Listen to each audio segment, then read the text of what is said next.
이제 오늘 여러분과 제가 함께 나누고자 하는 두 가지 주제는, 첫 번째는 슬기로운 아담 탐구입니다. 오늘 첫 번째 시간에는 아담의 문제에 대해서 좀 살펴볼 거고요. 두 번째 시간에는 요즘 이제 문제가 심각해지고 있는 이 유신 진화론에 대한 문제를 살펴보도록 하겠습니다. 첫 번째 시간에 먼저 이 아담 문제를 먼저 살펴보겠는데요. 제목이 뭐예요?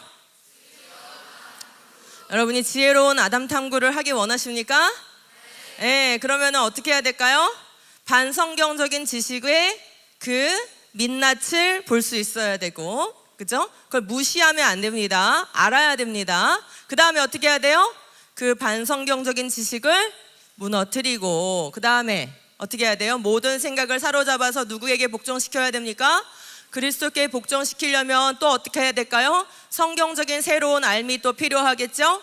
예, 맞습니다. 그래서 오늘 지혜의 말씀도 필요하지만 이 시간에는 공부를 해야만 알 수 있는 지식의 말씀이 필요한 시간이에요. 그래서 집중을 해서 잘 들으시기를 바랍니다. 자, 첫 번째, 오늘 이 주제를 다룸에 있어서 첫 번째 문제 제기는 무엇이냐면, 우리가 다음 세대에게, 특별히 이제 이 교회들에게 창조 신앙을 잘 가르쳐야 된다. 워낙 진화론 시대니까 라고 이제 얘기를 하면은 대개 사람들이 어떤 생각을 하냐면은, 그러면 창조를 많이 보여주는 증거들을 많이 제시하면 되겠네요. 진화론이 틀리다고 하는 그런 증거들을 또 많이 제시해주면 되겠네요. 이게 창조가 맞냐 진화가 맞냐 이런 것들을 싸우면 되겠네요 라고 생각하는 경우들이 많아요. 근데 우리가 지금 당면에 있는 문제는 창조가 맞냐 진화가 맞냐라는 그 단편적인 그런 문제보다 훨씬 깊은 문제예요.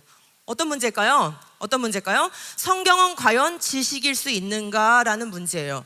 이게 확 와닿지 않으실 거예요. 이 문제가 그렇게 심각한 문제야? 성경이 꼭 지식이어야 돼? 우린 좀 지식에 대한 알러지가 있잖아요. 아니에요?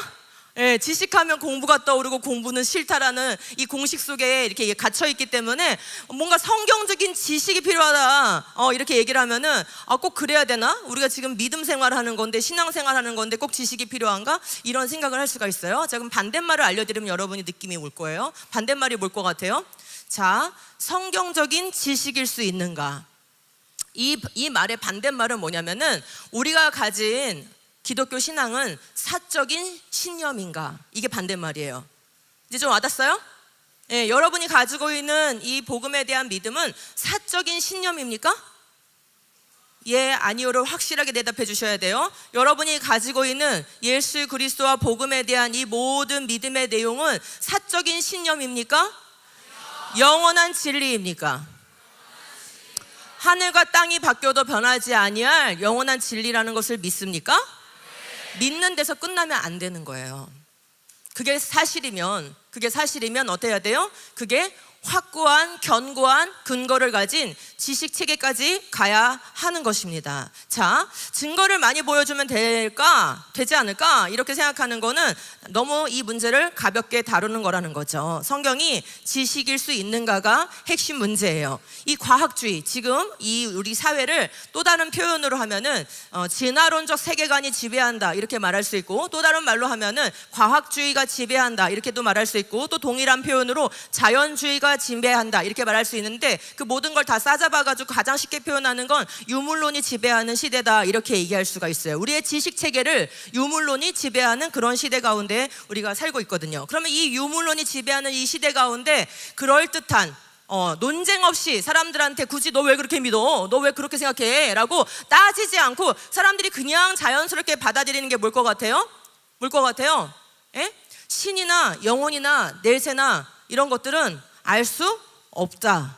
알 수 없다 라고 생각하는 게 이 시대의 정서와 이 시대의 세계관에서는 당연한 것이라는 거예요. 즉, 이 유물론 세계관, 진화론 세계관은 우리로부터 하나님이라는 이 지식이, 하나님 지식이, 그 다음에 영혼, 또 영원, 그리고 구원, 이런 것들에 대한 지식이 그냥 추상적이고 개인적인 신념과 개인적인 감정에 의존하는 그러한 믿음이다라는 것으로 전락시키는 역할을 하는 것입니다. 그래서 우리 기독교 철학자 중에 모어랜드라고 있는데, 이분이 하는 말이, 과학주의 문화 안에서 영혼을 믿는 것은 마치 뭘 믿는 거랑 동급의 믿음이에요?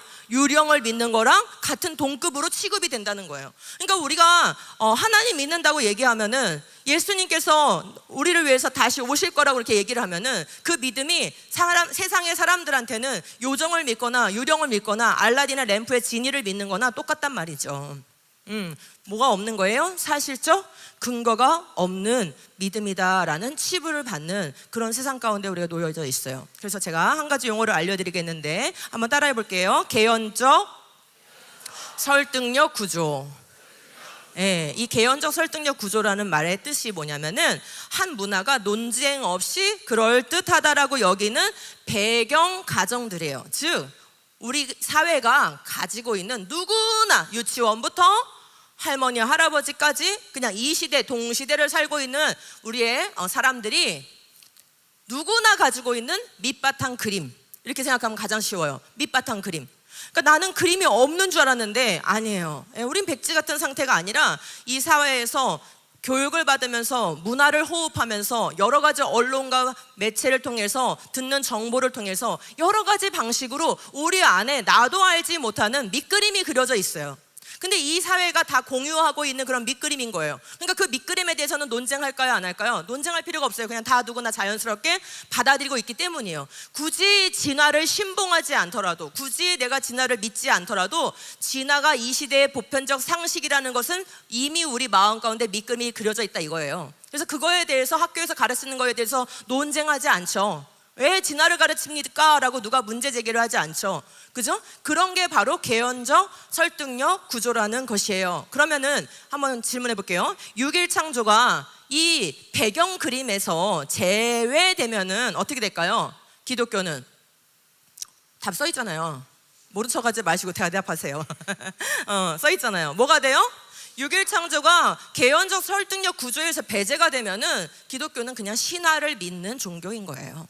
개인적 신념을 따라가는 그런 종교인 거예요. 지식으로서의 가치를 바랄 수 없고요. 지식으로서의 가치를 바랄 수 없으면 공적인 영역에서 아무런 영향력도 끼칠 수가 없게 되는 것이에요.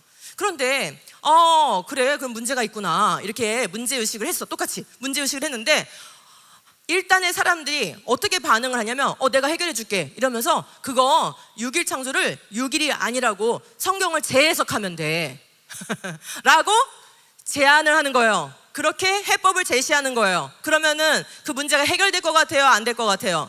문제가 더 심각해져요. 그런 사람들을 우리는 유신 진화론이라고 하는데 이들은 뭐라고 얘기하냐면은 진화의 방법으로 이 세상을 하나님이 창조하셨다는 거예요. 그런데 단서가 있어. 진화의 방법으로 창조를 하시긴 했는데 하나님이 어떠한 방식으로 진화에 관여했는지는 알 수가 없는 방식으로 관여를 하셨대. 알 수가 없는 방식으로 관여하셨대. 벌써 그 말에서 여러분은 캐치를 하셔야 돼. 앞에서 제가 이렇게 얘기를 했으니까 하나님이 어떤 방식으로 관여하셨는지 알 수 없는 방법으로 진화를 개입하셔서 이 세상을 만드셨다. 자, 지금 거기서 이미 배제가 된 게 뭡니까? 알 수가 없는 방식으로. 그러면 누가, 그죠? 누가 하나님은 이런 일로 이러한 방식으로 이 세상을 만드셨습니다라고 설명해 줄 수가 없게 되겠죠? 물어볼 수도 없어요. 답할 수도 없어요. 즉 어디에서 배제가 되는 거예요? 지식의 체계에서 6일 창조는 배제가 되는 거예요. 자, 그러니까 지금 문제가 개연적 설득력 구조를 잃어버리기 때문에 문제인데 진화론 때문에 창조가 개연적 설득력 구조를 잃어버려서 지식 안으로 들어가지 못하기 때문에 문제인데 유신 진화론자들이 내놓은 해결책은 이 문제를 해결합니까? 더 심화시킵니까? 더 심화시켜요. 예, 그래서 이거는 절대로 해결책이 아니라 오히려 누구 편이 드는 거예요? 아군이에요? 적군이에요? 적군이 되는 거예요. 그래서 이게 어떤 식으로 주장하고 문제점이 뭔지는 다음 시간에 제가 낱낱이 말씀드리도록 하겠고 이 시간에는 아담 문제 한번 초점을 가져보도록 하겠습니다. 자, 그러면은 이 유물론적인 세계관, 모든 것이 다 물리적 우주밖에 없다라는 세계관이에요. 이걸 유물론이라고 하는 거예요. 그걸 자연주의라고 하는 거예요. 뭐라고요? 자연주의가 뭐라고요? 물리적 우주만 존재한다라고 생각하는 거예요. 그 물리적 우주 안에 하나님이 포함될 수 있어요? 없어요? 계시의 말씀이 포함될 수 있어요? 없어요? 영혼이 포함될 수 있어요? 없어요? 없어요. 그죠? 없어요. 예, 찬양할 때만 적극성을 띠면 안 됩니다. 지식을 배울 때 적극적이어야 돼요. 저는 지금 진지하게 얘기하고 있습니다. 여러분이 하나님을 사랑하신다고 고백하지만 모든 지식은 여호와를 경외함에서부터 나오는 것입니다. 거기까지 여러분의 뇌가 작동하지 않고 여러분의 세포가 움직이지 않는 건 아직 여러분의 몸이 하나님께 길들여지지 않은 것이에요. 그걸 알아야 돼요. 비트가 강한 음악이 나올 때 여러분 반응할 수 있어요. 심장이 뛸 수 있어요. 하지만 잠잠해졌을 때 그때 주님께 음성을 귀 기울일 수 있어야 되는 것이에요. 눈이 빛나야 됩니다. 심장이 떠야 됩니다. 뇌가 반짝반짝 움직여야 돼요. 지금 우리의 적군들은 강합니다. 온갖 지식체계로, 온갖 논리체계로, 온갖 문화체계로 우리를 덮고 있습니다. 근데 우리가 지식에 힘이 없이 이길 수 있다고 생각하십니까? 용기가 없어집니다.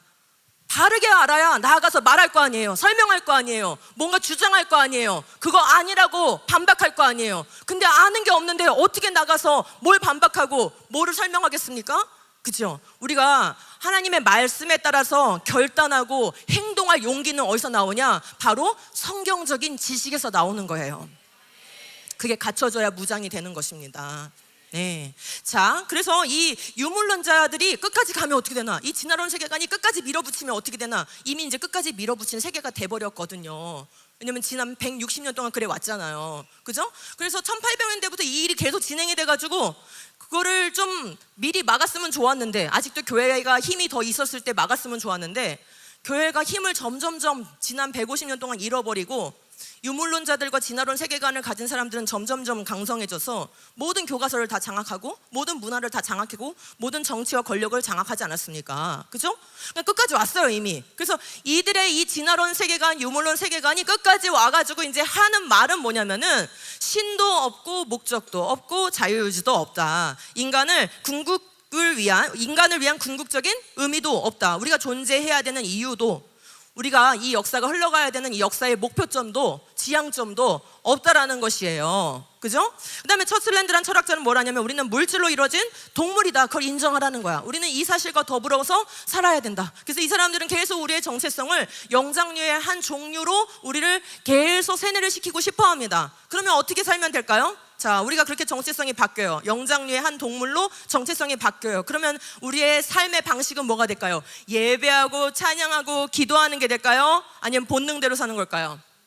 그쵸? 답은 뻔하죠. 예. 그럼 그런 사회는 점점 어떻게 될까요? 음란해지겠죠. 하나님의 법이 설 수가 없겠죠. 무질서해지겠죠. 그죠? 예. 거짓말이 난무하겠죠. 예. 이렇게 되는 것입니다. 이게 지금 우리가 흘러가는 이 세상의 모습인 것이에요. 자, 그래서 이 기독교 철학자 모어랜드는 교회는 이러한 이 유물론 세계관에 어떻게 해야 돼요? 세계관을 허무는 일에 총력을 기울여야 한다. 근데 이게 이제 답인데, 이게 정답인데, 지금 우리는 지금 정답 가운데 있지 않고 어떠냐면은 이 세상이 자연주의 세계관, 진화론 세계관, 유물론 세계관에 사로잡혀 있는지도 모른 채 살아가고 있습니다. 이게 교회의 현 주소예요. 그래서 이제 다가올 세계는 더 심각하기 때문에 우리가 지금 이런 부분에 무장이 되지 않으면 그 다음 단계로 아예 발을 딛고 나갈 수가 없어요. 그죠? 스케이트보드라고 하죠. 우리가 이렇게 건물을 지을 때 발판을 만들어서 그 발판 위에서 공사를 하잖아요. 발판을 먼저 만들어야 공사를 할 거 아니에요. 근데 지금 발판이 없는 상태예요. 근데 더 큰 것들이 이제 다가오면 이제 교회들은 어떻게 이것들을 대응하게 될까? 내가 군사가 돼야 돼요. 왜요? 내가 하나님 편이니까. 그럼 나는 저쪽 편에 있거나 아니면 저쪽 편에 있는지, 저쪽 편이 내 적인지 아닌지도 모르고 그냥 가만히 있으면 뭐 하는 거예요? 적을 도와주는 거죠. 그럼 하나님 편이 아닌 거예요. 자, 그러면 이제 두 번째, 이제 그래서 오늘 아담 문제를, 우리가 잘못된 이 아담에 대한, 첫 인류에 대한 이 지식을, 이 세상에서 우리를 계속 세뇌시키고 있는 거짓된 지식을 무너뜨려야 되기 때문에 화석에 대한 문제, 게놈에 대한 문제를 좀 과학적인 문제들 좀 살펴볼 거예요. 예. 그리고 나서 우리가 성경적으로 이것들을 다시 종합을 해보도록 하겠습니다. 일단 화석을 좀 검토를 해볼게요. 우리 아이들에게 계속 가르쳐지는 이 인류의 진화, 인류의 진화의 그 역사에서 제일 먼저 등장하는 게 바로 사헬란트로푸스라는 그런 화석이에요. 근데 뭐가 대단한 것이 발견돼가지고 이렇게 지금 보면은 이게 인류의 진화의 행진이라는, 인류의 위대한 행진이라는 이 조형물이거든요. 이게 전국에 가면은 선사박물관이라는 게 있고 해마다 여기서 고생대 축제를 해요. 우리나라에 고생대 축제라는 거 있는 거 아셨어요? 그런 게 있는데 저도 아직 직접 가보진 않았고 이 박물관은 여러 번 갔는데 축제 때 가면은 사람이 그렇게 많이 온대. 막 줄을 선대요. 그래서 이번 가을에는 한번 제가 가보려고 생각을 하고 있어요. 자, 그런데 이 인류의 위대한 행진이라는 거예요, 저게. 근데 그 위대한 행진의 맨 앞에 있는 친구가 누구라고요? 예, 놈이라고 표현하고 싶은데 찰란 트로푸스예요. 그래서 저렇게 이제 위대한 행진의 첫 걸음을 딱 껴가지고 막 이 모든 인류의 진화를 끌고 가는 맨 첫 주자니까 뭐 대단한 게 밝혀졌나 보다 이런 생각을 우리한테는 준단 말이죠. 근데 알고 보니까 두개골 하나 달랑 발견돼서 두개골 하나 요거 그것도 두개골도 일부 요거밖에 발견되지 않았어요. 그럼 직립보행 했는지 알 수 있어요? 어떻게 걸었는지 기었는지 알 수 있어요? 두개골밖에 발견이 안 되는데? 아니겠죠. 그죠? 예, 오히려 브리스 시누라는 고생물학자는 이족보행하지 않았다라고 얘기를 하고 있어요. 그리고 유인원이다. 인간과는 관련이 없다. 이렇게 얘기합니다. 그 다음에 두 번째 아르디라는 또 알디피테쿠스라는 또 인류의 진화 화석이 있어요. 이것도 인류의 그 조상 계보에 지금 들어가 있어요. 진화론에서는. 그럼 얘가 또 이렇게 멀쩡하게 좀 남사스럽긴 한데 멀쩡하게 이렇게 서 계시잖아요. 그러니까 우리의 조상으로서 두 발로 걸었나 보다라는 그런 착각을 우리한테 일으킨단 말이죠. 근데 실제는 뭐라는 거예요? 이 뼈가 저렇게 발견된 게 아니고 부서질 것 같은 아주 심각하게 부스러질 것 같은 그런 조각들밖에는 발견되지 않았고 이 심각하게 부스러질 것 같은 이 조각들 때문에 이거를 저렇게 맞추려니까 어떻게 되겠어요? 이 조각들을 다 이어 붙여가지고 조각을 이렇게 맞추다 보니까 15년이나 걸려서 이렇게 맞춘 거예요. 그래서 사이언스 표지에 이 표지 모델이 돼가지고 이렇게 화석에 실렸는데 여러분 보세요. 처음에 발견된 건 저런 상태가 아니야. 그죠? 예, 부서진 상태로 일그러진 상태로 정말 조각조각이 널려져서 이렇게 발굴된 거를 하나하나 긁어 모아가지고 겨우겨우 이렇게 붙여가지고 저렇게 15년을 맞췄어. 근데 이것도 심각한데, 그죠? 저게 진짜 알디피테쿠스의 몸체일지 알 수가 없는 거지 않습니까? 그런데 이것도 심각한데 저거를 복원시킨 그림은 어때요? 중앙일보에 실렸던 저 사진은 어떻습니까? 그림은 훨씬 더 많은 상상이 가미되지 않았어요?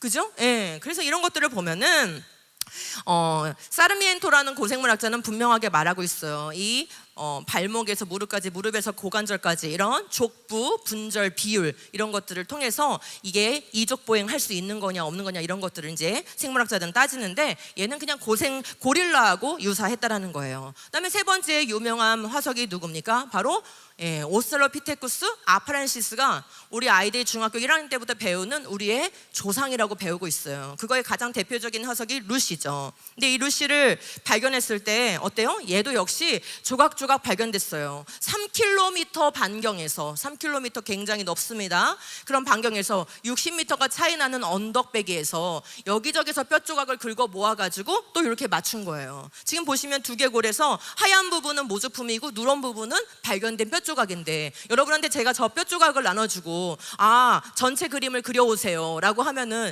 여러분 100명이면 100명의 다 그림이 다르지 않겠어요? 왜요? 조각이 너무 일부분이어서 나머지 부분을 우리의 상상에 맡긴다면 누구는 입을 더 튀어나오게, 누구는 더 이마를 더 튀어나오게, 누구는 더 납작하게 그릴 거란 말이죠. 그래서 저게 진짜 모습인지 우리가 알 수가 없는 상황인데 교과서는 이렇게 두 발로 버젓이 세워놓고 마치 사람처럼 아기를 돌보는 자상하고 인자하고 이성이 있는 그런 엄마의 모습으로 그려놓고 박물관마다 이렇게 이족보행을 하는 루시를 전시를 하고 있는 현실이죠. 그런 지가 벌써 수십 년이 됐어요. 그래서 유명한 박물관들 가면 다 시카고 박물관, 무슨 뉴욕의 박물관 이렇게 자연사 박물관을 굉장히 멋지게 지어놓은 그런 지역들에 가면은 전부 다 이 루시가 전시가 되어 있죠. 그러나 이것을 면밀히 연구한 학자들은 전혀 다른 얘기를 하고 있어요. 주커만은 오스트랄로피테쿠스는 인간의 조상이 아니고 원숭이라고 얘기하고 있어요. 옥스나드라는 학자는 가장 이 문제를 심각하게 그리고 진지하게 오랫동안 연구한 학자예요. 근데 직립보행하지 않았고 중간 단계라는 위치에서 완전히 제거되었다라고 벌써 1980년대에 이렇게 결론을 내렸는데 아직도 우리의 인류의 조상으로서 이족보행을 한 조상으로서 교과서에는 실려있는 상황이에요. 그렇게 해서 시간이 흘러가지고 발견된 게 70년대인데 2000년대로 와가지고 그러니까 수십 년을 이미 연구한 거예요. 그래서 그 수십 년 연구했는데 2000년대에 와서도 또 논란이 됐어. 뭐가 됐어요? 이 루시의 손목뼈를 관찰하던 리치몬드와 스트레이트라는 이 두 학자는 뭘 발견하게 되냐면 루시의 손목이 꺾어서 고정시켜서 손목으로 걷는 너클 워커의 그 전형적인 모습을 가지고 있다는 것을 발견하게 돼요. 그러면 뭐예요? 두 발로 걸었다는 거예요? 네 발로 기었다는 거예요? 네 발로 기었다라는 얘기를 하고 있는 거예요. 그래서 종합을 해보면은 그동안 한 50년 정도가 흘렀기 때문에 종합을 해보면 두개골은 보노보 원숭이하고 닮았대요. 골반은 바깥쪽으로 뻗어 있어서 이건 전형적인 유인원의 특징이고, 인간의 골반은 안으로 굽어서 거기에 그 골반에 대퇴골이 수직적으로 박히게 되어 있어요. 그래야 이족 보행을 하는 거예요. 전혀 두 발로 걸을 수 없는 그런 골반이죠. 다리가 짧대. 이게 무슨 뜻이에요? 네 발로 기는 이 유인원들은 앞다리가 더 길고 뒷다리가 짧습니다. 그런데 우리는 인간은 어떤 누구라도 팔보다 다리가 더 길어요. 그래서 우리의 이 비율과 맞지 않아요. 무릎도 직립보행하지 않은 특징을 갖고 있어요. 발가락은 앞을 향하지 않고 갈라져 있어요. 또 손목은 말씀드렸죠. 뻣뻣하게 고정시킬 수 있었어요. 손가락은 어떻게 해요? 쫙 펴지지가 않아요. 인간은 손가락이 쫙 펴지죠. 얘네들은 나무를 잡아야 되고 땅을 디뎌야 되기 때문에 하나님의 애초부터 쫙 펴지지 않고 굽는 손가락을 주셨어요. 좋은 거예요? 나쁜 거예요? 판단 안 돼요? 원숭이가 안 돼봐서 모르시겠어요? 지금 나무를 잡아야 돼. 나무에 매달려야 산단 말이에요. 그럼 쫙 펴지는 게 좋은 거예요? 굽는 게 좋은 거예요? 굽는 게 좋은 거죠. 땅을 딛고 이렇게 걸어야 되는데 굽는 게 좋은 거죠. 그죠? 그래서 이 유인원들은 유인원에게 맞는 그 다리 구조와 손 구조와 손목 구조, 이런 것들을 다 주셨다는 것을 알 수 있어요. 이것을 어거지로 맞춰서 마치 두 발로 걸었던 것처럼, 그래서 인류의 조상인 것처럼 이렇게 묘사한 것은 어디에만 있는 거예요? 실제하지 않고 교과서와 박물관에 있는 그림에 불과하다, 이 말이에요. 그래서 이렇게 종합을 해보면은 인류의 진화 계통이라고 가르치고 있는 이 진화 계통표 를 지금 메꾸고 있는 사헬란트로푸스, 알디피테쿠스, 오스트랄로피테쿠스를 이렇게 쭉 살펴봤잖아요. 어때요? 사람의 조상으로 놀만 해요, 안 해요? 안 하죠? 그래서 같이 한번 읽어볼까요? 다른 말로 하면 시작.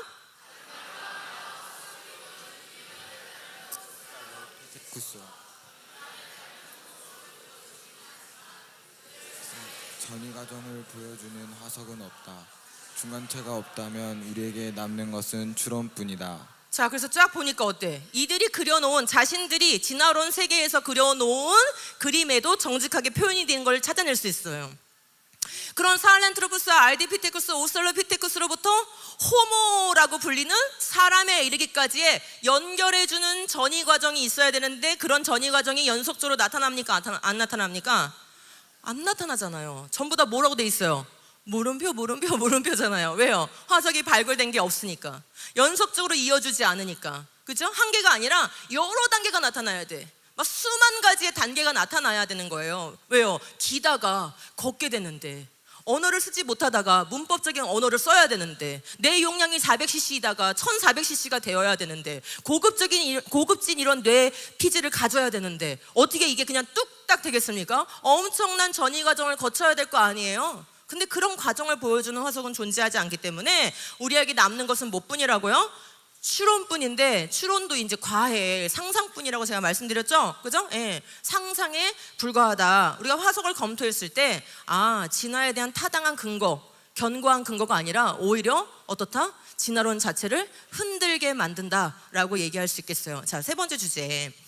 고인류학적으로 우리가 또 검토를 해볼 수가 있어요. 고인류라고 하면은 일단 앞에 호모가 붙는 그런 존재들이에요. 호모 네안데르탈시스, 이런 거. 호모 에렉투스. 우리는 뭐예요? 호모 사피엔스. 근데 이렇게 굳이 구분할 필요가 없다는 것을 이제 여러분 알게 될 거예요. 한번 볼까요? 지금 이게 네안데르탈인의 그런 남겨진 그런 흔적들이거든요. 이들이 뭐하고 살았대요? 끈과 매듭, 목공, 석기, 통제된 불을 사용하고 요리를 하고 암각하게 이렇게 예술 활동을 하고요. 그리고 굉장히 정교한 장례를 치렀어요. 그리고 현대인보다도 뇌 용량이 200cc 더 컸던 걸로 보여요. 그리고 봉합한 이 어깨 수술을 한, 봉합 수술을 한 흔적을 가지고 있어요. 그럼 우수를 사용했어요, 그죠? 그다음에 먼 거리 항해를 했어요. 자, 어때요? 이런 거 할 수 있는 동물 있어요?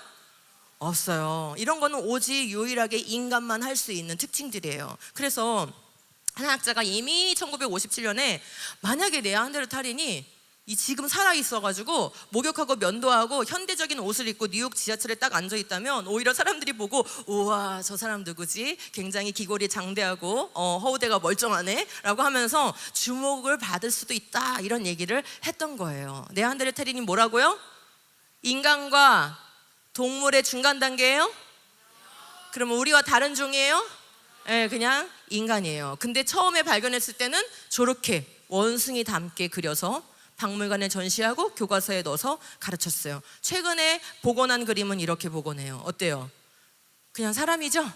예, 이들도 자료가 많이 모이니까 100년 넘게 모았거든요. 그러니까 자료가 많이 모이니까 이제 부정할 수가 없는 상황이 된 거예요. 그러니까 교과서를 고쳐야 되는 거죠. 그다음에 이제 호모 에렉투스를 볼게요. 호모 에렉투스 역시 어때요?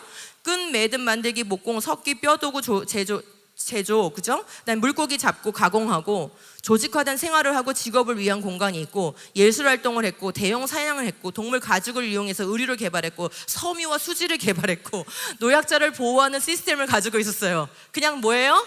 또 역시 사람이죠. 근데 처음에 발견했을 때 저렇게 그렸어요. 여러분 보실 때 왼쪽 그림, 이게 1800년대 그렸던 그림이에요.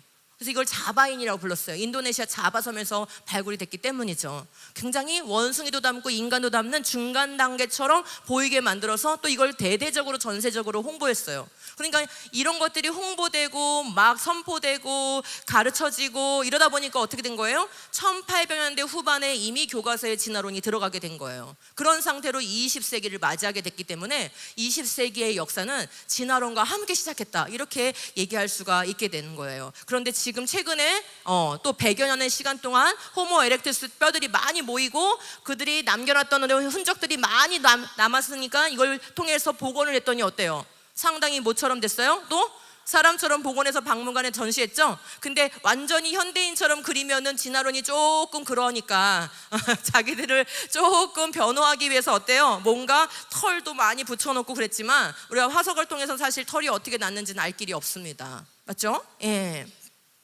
자, 그 다음에 또 다른 증거를 보면은 이 시베리아에 가면은 데니소바라는 동굴이 있어요. 이게 아마 이제 빙하 시대 때 사람들이 거처했던 동굴이었을 걸로 보고 있어요. 왜냐하면 시베리아는 빙하 때 눈이 덮이지 않았어요. 그래서 눈이 덮였던 유럽의 대부분의 지역과 북미의 대부분의 지역에서 살 수 없는 사람들이 이동을 하다가 이동할 때 지나갔던 그 경로가 시베리아일 가능성이 높아요. 예, 그 다음에 그 시베리아의 어떤 이런 동굴들에 사람들이 좀 모여서 살다가 또 이동하고 이렇게 했을 거예요. 그래서 이제 이 데니소바 동굴을 이렇게 발굴을 하는 과정 가운데 있는데 밑에서 발굴됐던 거, 위에서 발굴됐던 거, 중간층에서 발굴됐던 거, 이게 이제 점점점 나오면서 뭐가 드러나게 됐냐면은 한 여자의 유골이 발견됐어요.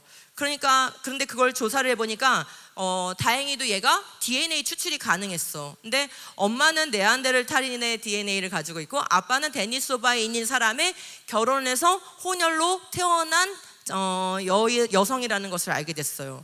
재밌죠? 만약에 정말 다른 종이면은 교배가 되면 돼요, 안 돼요? 안 되죠. 그러면 이 혼혈인은 네안데르탈인과 데니소바인의 자손인 거예요. 근데 지금까지 이 진화론자들은 네안데르탈인은 인간과 즉 호모사피엔스와 종을 다르게 분류해야 된다고 얘기하고 있었거든요. 그럼 어때요? 그들의 이론을 약화시키는, 허무는 그런 증거가 나왔다라는 것을 알 수 있는 거예요. 자, 그 다음에 그래서 이제 쭉 이 진화론자들이 얘기한 거를 한번 종합해 보면 그 안에 또 허점이 있어요. 보시면 호모 에렉투스가 살았던 기간, 호모 하이델베르겐시스가 살았던 기간, 그 다음에 네안데르탈시스가 살았던 기간, 호모 사피엔스가 살았던 기간, 이렇게 해서 보면은 이 서로 다른 종이고 진화적인 관계라고 설정해 놓은 이 네 인류가 사실은 뭐 했다는 것을 알 수 있냐면은 공존했다는 것을 알 수 있어요. 그렇죠? 시기가 다 겹치죠? 네, 그러면 공존하면서 아까 지금 보니까 서로 또 뭐 했어? 결혼도 해가지고 자녀도 낳았죠? 그러면은 같은 종이야? 다른 종이야? 같은 종이야. 누구하고? 호모 사피엔스하고, 즉 우리와 다를 바가 없는 그런 종이라는 것을 알 수 있어요. 그 증거들이 있을까요? 네, 있어요. 이제는 DNA를 막 분석하니까 그 DNA 분석해서 생명공학이 발달하면은 성경이 점점점 약화되는 게 아니라 오히려 성경이 점점점 강화가 돼요. 네, 모든 과학 지식이 그래요. 처음에는 가설이 수준일 때는 성경과 반대되는 것 같아. 가설이니까. 근데 증거가 더 많이 쌓이고 이론이 더 많이 연구돼서 이제 사실적인 수준에까지 이르게 되면 어떻게 됩니까?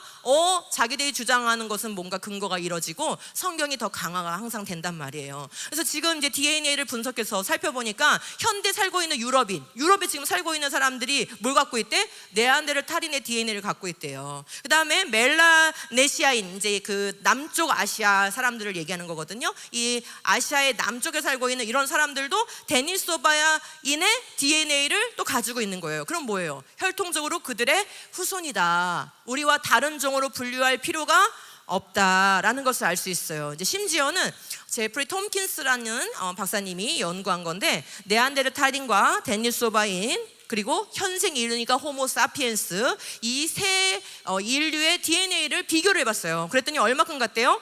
99.7에서 100%가 같아 버려요. 그럼 어때요? 우리끼리는 얼마큼 다를 것 같아요? 우리끼리는 현대인끼리는 얼마큼 다를 것 같아요? 최대 차이가 99.6%만큼 같아요. 즉 0.4% 정도의 차이로 우리가 서로 다 달라지는 거예요. 근데 고 인류하고 DNA를 비교했더니 어때요? 99.7에서 100%가 같대요. 그러면은 우리와 다른 종이에요? 같은 종이에요? 같은 종이에요. 그래서 과거에 살았던 이 호모라고 붙여진 그런 고인류들은 그야말로 예전에 살았던 우리의 조상 인류이지 다른 종으로 분류할 필요가 없는 거예요. 자, 그럼 이런 게 왜 중요하냐? 아까 보세요. 오살로라는 게 붙었던 존재들이 있었잖아요. 근데 그것들은 우리가 화석을 쭉 검토해 보니까 인류의 조상으로 둘 가치가 전혀 없었죠. 그죠? 근데 진화론은 뭘 필요로 하냐면은 항상 공통조상을 필요로 해요. 뭐 필요해요? 네, 공통조상들이 계속 연속적으로 있어야 돼요. 근데 공통조상과 공통조상으로 연결될 때 일렬로 쭉 연결되면은 진화론이 좀 우연적으로 무작위적으로 돼야 되는데 그렇게 보이지가 않잖아. 무슨 말인지 이해될까요? 만약에 여기 아반떼라는 차를 조립을 해야 되는 거예요. 근데 착착착착 일렬로 쭈르르르 조립해가지고 아반떼 딱 이게 생산품이 나와요. 그러면 이게 설계에 의한 거겠어요? 무작위겠어요? 설계에 의한 거겠죠? 그죠? 그러니까 쫙쫙쫙쫙 일렬로만 쫙 배열돼서 공통조상 하다가 호모사피엔스가 딱 정확하게 일렬 배열로 해서 딱 만들어지면은 이게 무작위적으로 우연히 만들어진 것 같지가 않은 거지. 즉 진화 역사하고는 뭔가 말이 안 맞는 거예요. 그래서 이들한테는 공통조상이 필요하고, 그 다음에 뭐가 필요하면 분기하는 가지가 필요해. 공통조상에서 여러 자손들이 나오는데 종이 거기서 나눠져. 그 다음에 이 하나가 또 공통자상이 돼서 또 거기서 분기하여 여러 자손들이 나눠져, 종이 나눠지는 거예요. 그렇게 무작위적으로 분기하다가 우연찮게 인간이 나왔다라는 서사를 써야 돼. 그게 이제 그들의 역사예요. 그런데 지금 보니까 어때? 공통조상이라고 놓았던 오스트랄로피테쿠스들도 인류의 조상이라고 볼 근거가 없잖아요. 그 다음에 거기서 분기시켜가지고 하나는 호모사피엔스로, 하나는 호모 네안데르탈인으로, 하나는 호모 하이델베르시스로 이런 식으로 분기를 시키고 싶었는데 분기를 시킬 필요가 없어. DNA 조사해보니까 그냥 인류와 같은 종이야. 그죠? 즉 진화론 역사를 뒷받칠 만한 근거가 전혀 없다라는 것을 알 수 있어요. 우리 같이 한번 읽어볼까요? 시작. 그분은 인류의 모든 족속을 한 혈통으로 만드셔서 온 땅 위에 살게 하셨으며 그들이 살 시기와 거주할 지역의 경계를 정해 놓으셨습니다. 그러니까 화석을 한 120년, 150년, 200년 막 찾고 DNA는 한 1950년대부터 이제 연구했으니까 한 지난 100년 좀 안 됐죠. 75년 이렇게 연구를 해보니까 한 혈통으로, 인류를 한 혈통으로 한 사람의 부부로부터 이 모든 인류가 나오게 했다라는 것에 근접하고 있죠.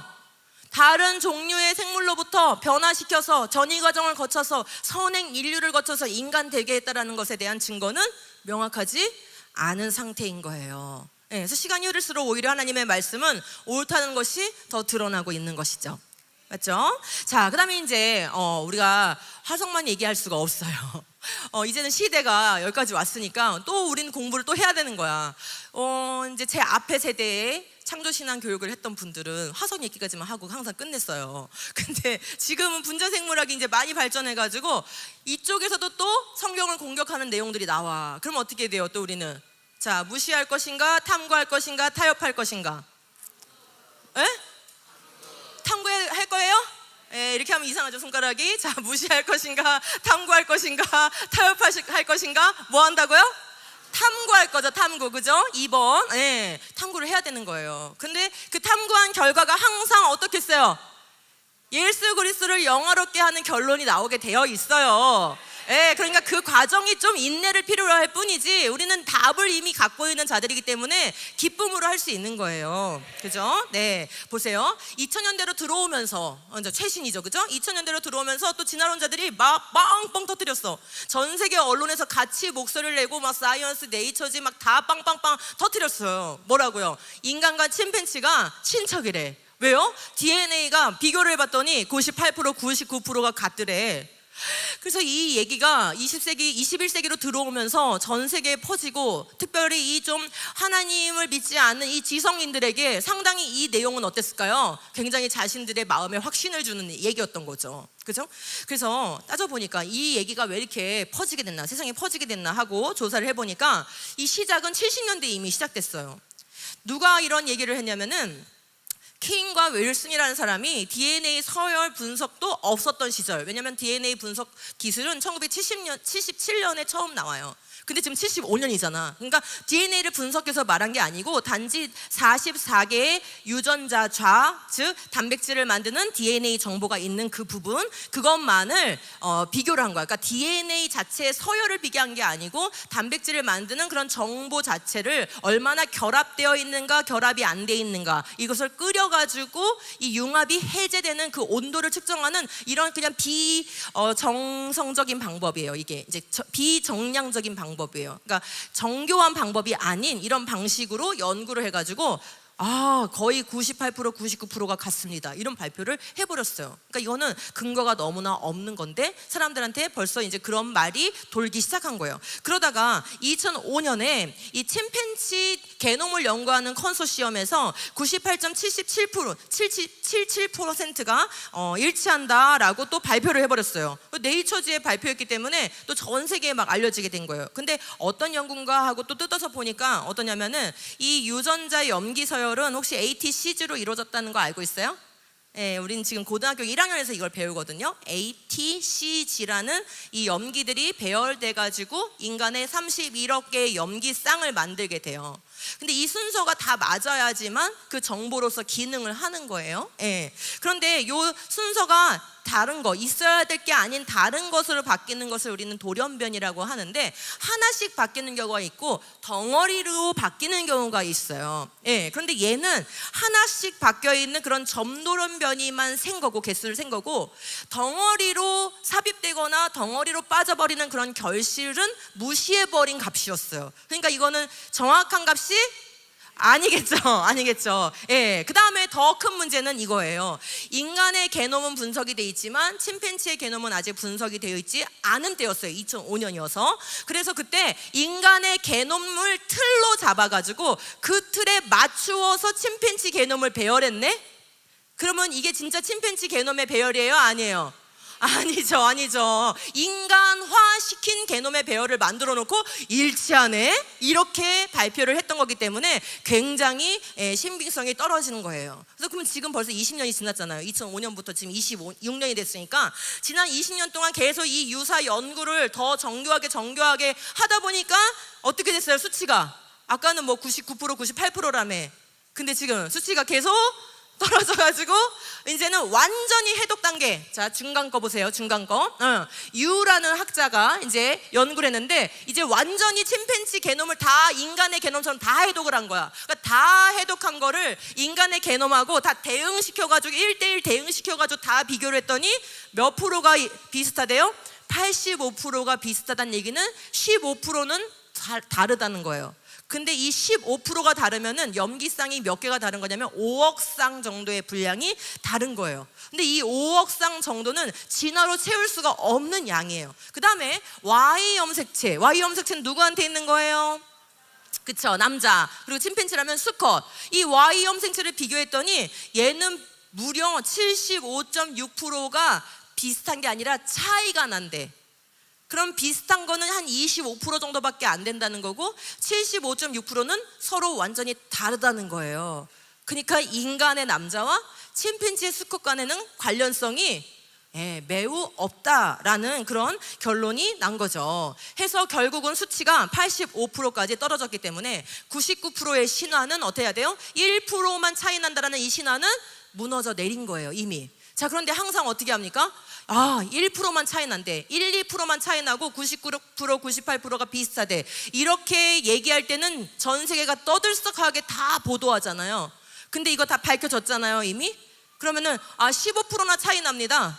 과거에 1, 2%만 차이 난다고 생각한 거는 다 잘못된, 그때는 기술이 떨어지고 또 우리 연구가 아직 못 미쳤던 겁니다 라고 다 또 대대적으로 알려줘야 되잖아요. 근데 그래요, 안 그래요? 안 그래요. 제가 이렇게 말해주니까 여러분도 처음 듣잖아요, 지금. 그죠? 저도 이 자료를 찾느라고 막 열심히 찾아야지 알지 누구한테 배울 수가 없는 내용인 거예요. 이렇게 진화론에 도움이 되는 거는 막 선전하고요, 진화론을 조금 도와주지 않을 것 같은 내용들은 딱 정보를 차단시키죠. 이런 방식으로 우리의 지식을 통제를 하는 거예요. 그럼 어때요? 우리의 삶의 이 내용이 자꾸 어디로 치우치게 되는 거죠? 반성경적으로 치우치고 반성경적인 이론을 더 강화시키는 방향으로 치우치게 되는 거죠. 이런 것들을 우리가 굉장히 주의해야 되는 거예요. 하나 더 따져보겠어요. 그래서 이들은 인간과 침팬지가 처음에, 지금은 이미 무너졌지만 2000년대 초반에 1, 2%밖에 차이가 나지 않아 라는 발표가 막 되니까 이들이 이제 그 다음에 이어서 한 주장이 뭐냐면 항상 너무 과하게 나가, 진화론은. 근거도 부족한데 너무 과한 주장을 해요. 뭐라 했냐면은 인간과 침팬지가 그럼 교배도 가능하겠네요? 염색체가 1, 2% 정도만 차이가 난다면은 교배에서 자손도 날 수 있겠네요? 이런 주장을 했어요. 정말 그럴까요? 안 되겠죠, 그죠? 일단 첫 번째, 뭐가 무너졌으니까 98.5%라는 이 일치율이 무너지고, 지금은 이제 한 85% 정도밖에 되지 않기 때문에 그 정도로는 서로 교배할 수가 없다라는 것을 우리가 알 수 있어요. 그 다음에 두 번째 중요한 오류가 뭐예요? 이들의 주장의 오류가, DNA가 얼마큼 일치하느냐가 교배 가능성을 말해주는 건 아니에요. 그렇죠? 네, 교배 가능성은 교배와 관련된 수많은 그런 것들이 다 맞아야 떨어져야 되는 거예요. 정자, 난자 이런 것들이 다 맞아 떨어져야 되는 것이에요. 그냥 DNA의 그 일치율, 그 백분율에 이것이 좌지우지되는 내용이 아닌 거죠. 이런 것도 우리의 생각을 살짝 비틀어 놓는 그런 거라고 할 수 있어요. 더 심각한 문제는 46대 48의 벽을 깰 수가 없다는 거예요. 이게 무슨 뜻일까요? 인간의 염색체는 46개예요. 그럼 감수분열에서 난자나 정자를 만들 때 반반 쪼개지니까 몇 개가 돼요? 23개가 돼요. 그래서 우리가 23쌍 이렇게 말하죠. 근데 침팬지는 48개예요. 그러면 감수분열되면 뭐가 돼요? 24개가 되죠. 근데 만약에 난자가 23개인 것과 염색체가, 정자가 24개인 것과 만약 결합을 하면 어떻게 되겠어요? 결합이 되겠어요, 안 되겠어요? 쌍이 안 맞죠?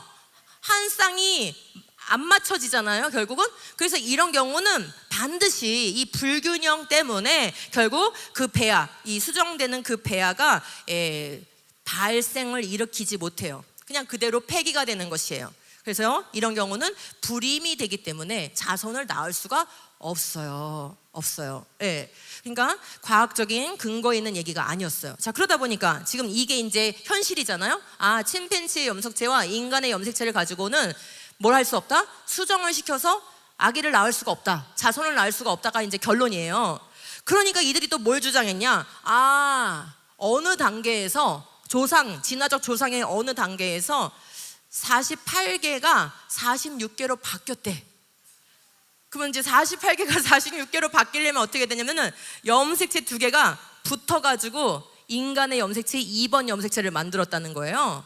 그래서 2개를 붙이니까 하나가 줄어버렸잖아, 그지? 그래서 46개로 만들어졌다는 거예요. 이거를 융합설이라고 해요. 이 가설은 정말 신빙성 있는 걸까요?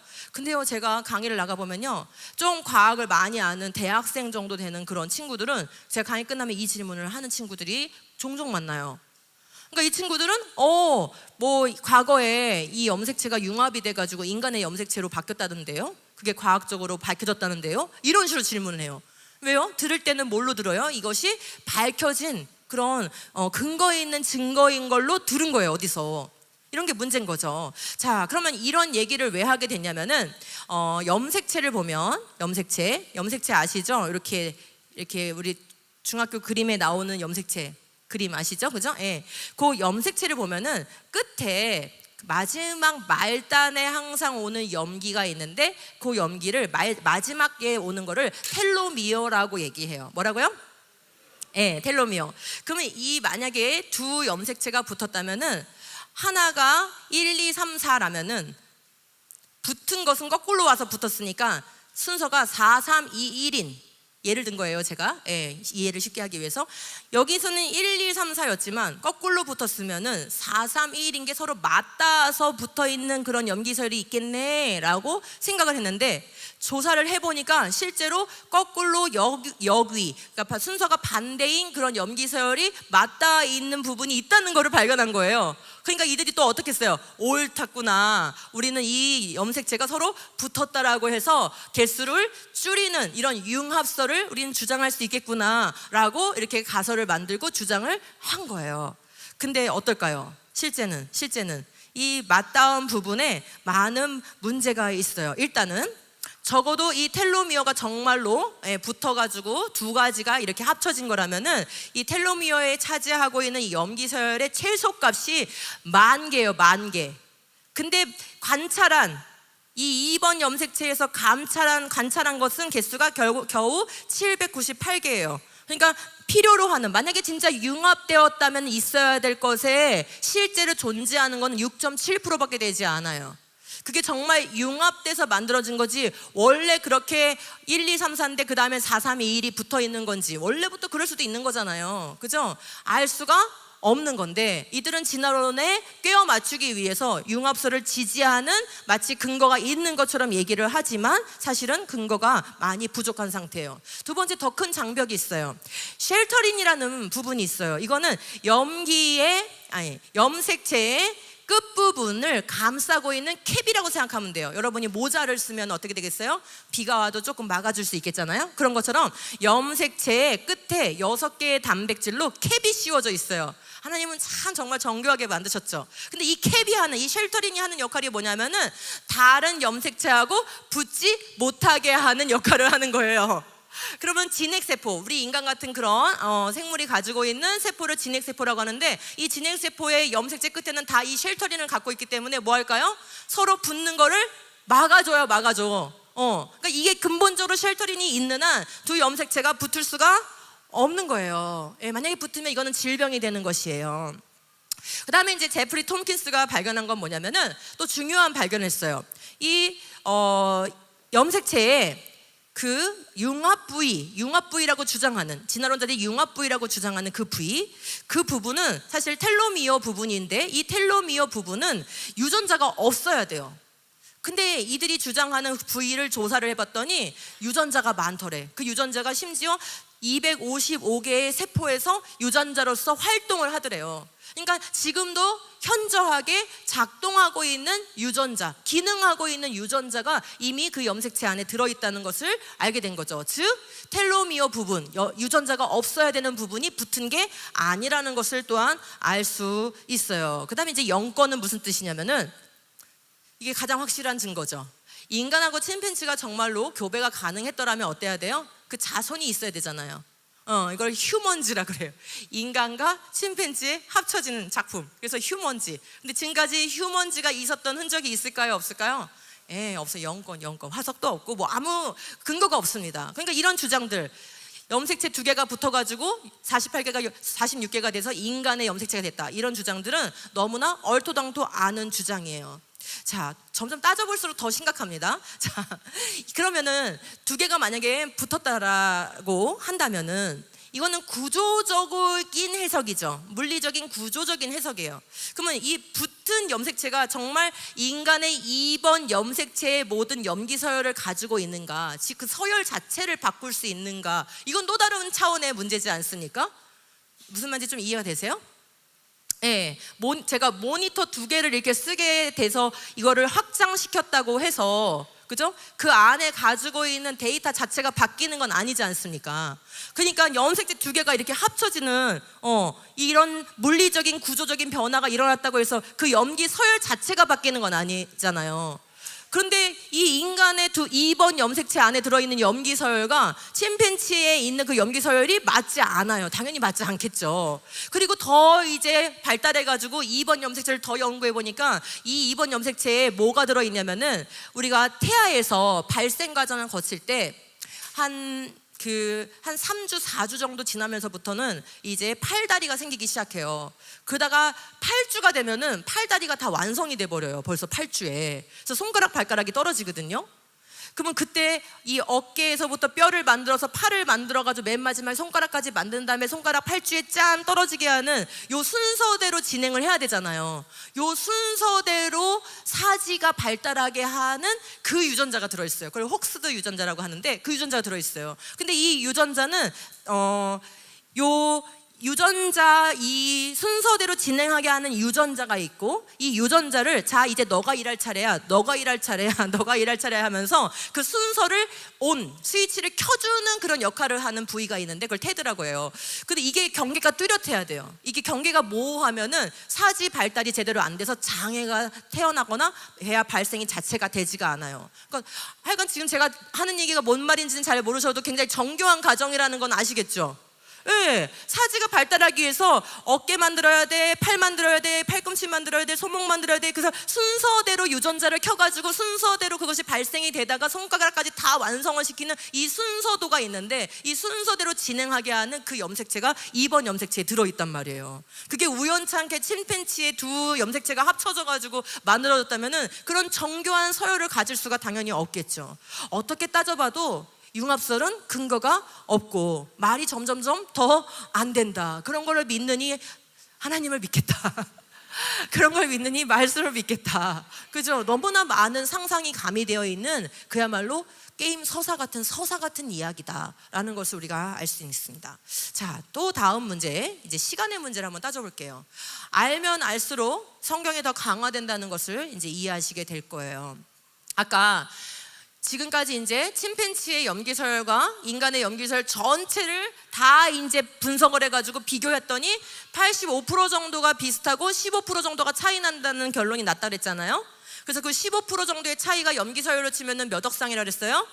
5억 쌍 정도의 차이라 그랬죠. 그러면 이 5억 쌍이 정말 진화의 방법으로 쌓여서 인간과 침팬지의 공통조상으로부터 한쪽은 침팬지를 만들고 한쪽은 분기돼서 인간으로 되도록 그 5억 쌍만큼의 염기서열이 정말 축적될 수 있는가, 이게 진화의 시간 안에 가능한가, 이걸 또 따져볼 수 있어요 우리가. 이런 걸 돌연변이 시계라고 하는데, 해보니까 실제로 측정을 해보니까 부모로부터 자손으로 이렇게 직계로 내려갈 때 자손에게 넘겨주는 돌연변이가 한 60개 정도가 증가한다라고 보고가 되어 있어요. 뭐 60개에서 어떤 건 좀 많게는 150개까지 이렇게 폭이 좀 있어요. 근데 이 직계 자손에게 물려주는 돌연변이가 60개씩 증가한다라고 이렇게 해보고, 이 5억 쌍이 쌓일 때까지 얼마큼의 시간이 걸리는가 했더니 어떻게 될까요? 수억 년이 필요한 거예요. 그런데 진화론에서 지금까지 이론은 뭐냐면, 우리와 침팬지가 갈라진 거는 600만 년에서 700만 년 전에 갈려졌다고 얘기하는 거예요. 그러면 시간이 어떻게 되죠? 필요한 시간은 1억 년이 넘는데 진화론에서 주장하는 건 600만 년에서 700만 년밖에 없어요. 몇 배의 시간이 필요해요? 약 20배가 넘는 시간이 필요로 하는 거예요. 그러면은 인간이 1억 년 전에 침팬지와 갈라졌다라는 이론으로 바꿔야 돼. 그렇게 바꿀 수 있을까요? 없을까요? 없어요. 왜요? 1억 년 전이면 무슨 시대예요? 진화론에서 중생대예요. 그럼 인간이 중생대부터 인간의 조상이 발달해가지고 여기까지 왔다라고 이론을 바꿀 수가 절대로 없어요. 그럼 진화론 자체가 다 무너지게 되어 있어요. 그래서 이것도 또 이런 말은 안 하고 쉬쉬하는 거예요. 또 다른 문제가 있어요. 인간의 집단에서 이 유전자가 그냥 돌연변이가 쌓여서 5억 개를 만드는 게 중요한 게 아니고 기능하는 유전자여야 되잖아요. 즉 의미가 있는 그런 정보여야 되는 거잖아요. 그래서 이게 의미가 있어서 기능할 수 있는 정보 두 글자가 나만 가지면 안 되고 진화가 가능하려면은 집단 안에 다 그 두 글자가 퍼져야 되는 거예요. 이해할 수 있어요? 네, 그래서 이 10,000명 정도로 구성된 집단 안에 이 두 글자로 이루어진 정보가 다 공유될 때까지 얼마의 시간이 걸리나라고 계산을 해봤는데, 여기 또 얼마의 시간이 걸린대요? 단 2개의 돌연변이가 고정되는데 1억 년의 시간이 필요하대요. 그럼 되겠어요? 안 되겠어요? 지금 2개를 고정시키는데 1억 년이 넘게 걸리는데 지금 우리는 몇 개를 고정시켜야 되는 거예요? 진화론에 의하면 5억 쌍만큼의 차이를 고정시켜야 되니까 이건 막대한 무한한 시간을 필요로 하기 때문에 오히려 진화론이 시간이 부족하게 되는 거예요.